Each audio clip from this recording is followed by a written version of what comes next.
Please Yes, बोलिए जी। let me tell you that because I have been in practice for almost more than 4 decades now. जी। कहते हैं migraine के बारे में जानना है ना, माइग्रेन को एक्सपीरियंस करना पड़ेगा. It is a very different kind of pain. It can be one sided or one part of head.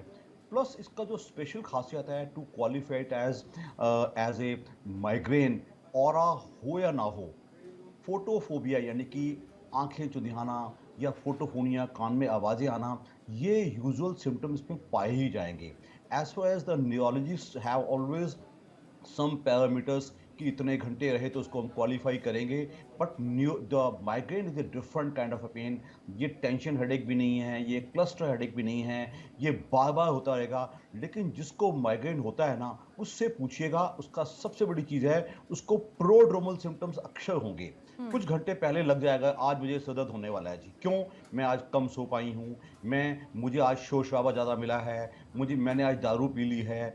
तो सम ऑफ द सिम्टम्स जिसको कि हम ट्रिगर सिम्टम्स, ट्रिगर फैक्टर्स कहते हैं, they are very very common in migraine. वो दूसरे किस्म के हेडेक्स, टेंशन हेडेक, या जैसे डॉक्टर साहब बात कर रहे थे कि सेकेंडरी हेडेक्स, जिसमें कोई ना कोई दूसरी ब्रेन में प्रॉब्लम्स हैं, ये टोटली इंडिपेंडेंट पेन है, जिसकी कोई फैमिली हिस्ट्री भी हो सकती है, कोई हार्मोनल हिस्ट्री भी हो सकती है, कोई डाइट हिस्ट्री स्पेशल पिक्यूलियर हो सकती है, अल्कोहल हिस्ट्री, मैं ज़्यादा सो ली तो मुझे हेडेक हो जाएगा, मैं कम सो ली तो मुझे हेडेक हो जाएगा.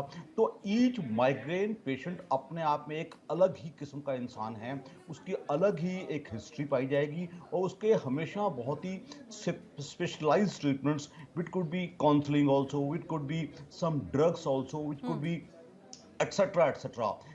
I always believe migraine patient अपने आप में एक किताब है जिसको अच्छे से समझना जरूरी है.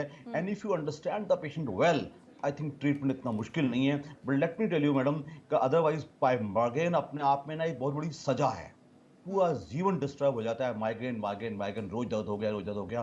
कहने का मतलब, we clinicians need to understand this patient well and treat very judiciously rather than giving pain relievers right and left, which should be banned. बिल्कुल, मेरा अगला सवाल ये था डॉक्टर मीना, मैं आपसे